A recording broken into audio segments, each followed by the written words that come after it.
God bless you, Joyce. How are you doing today? I'm good, Pastor. You're good? Yeah. Okay. I just wanted to know, what does Jesus mean to you? To me, he is somebody who I can always count on. Whenever I'm feeling down, whenever I feel like I have nobody to talk to, I know I can turn to him and he'll always be there. He'll always be my rock. And I have a favorite verse. My favorite verse is Matthew 4:4, and I'll say it in Spanish, which is, no solo de pan vivirá el hombre, sino de toda la palabra que sale de la boca de Dios. And for me, I learned that when I was maybe 8 or 10, around there, and it really impacted me because I knew with that verse that anything that God had to say to me, it was going to be for me. It was going to impact me, and I knew that that was the advice that I wanted to carry throughout my life. And that was the lesson that he had for me to instill in me to become a better person and to become a better church member and a better servant for him.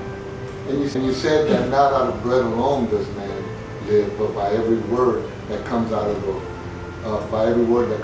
God's mouth. And that's very important for us to know, because it is in his word that we find our plan and our direction for our lives, and our purpose for our life is also found in his word.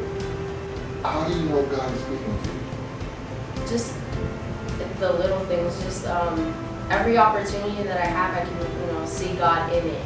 So when he presents an opportunity in front of me, I know it's like, wow, that was because of him. That wouldn't have happened because of him.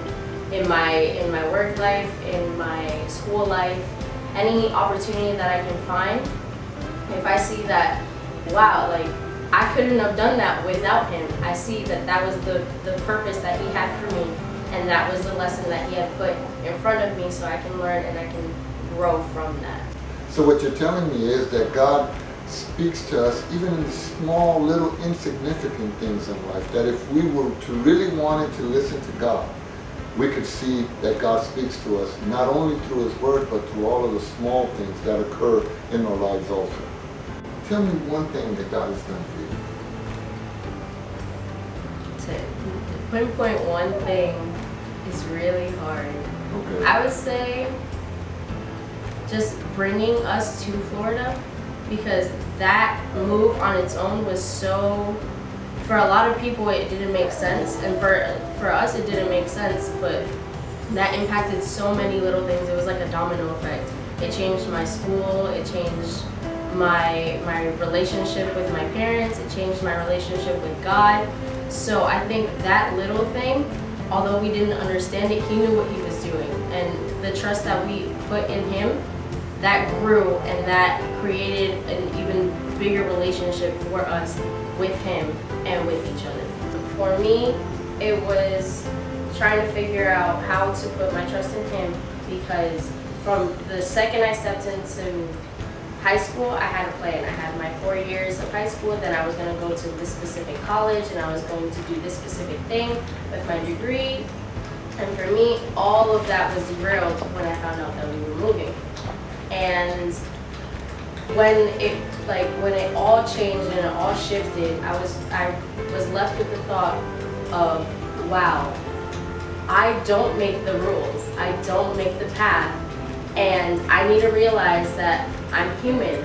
And although I see this thing for myself, God might not necessarily see that, or if he does see that for me, he's not going to see it the same way I do.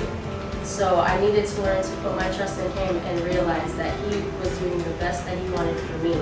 And I needed to step back outside of myself and realize that my path isn't always the correct one.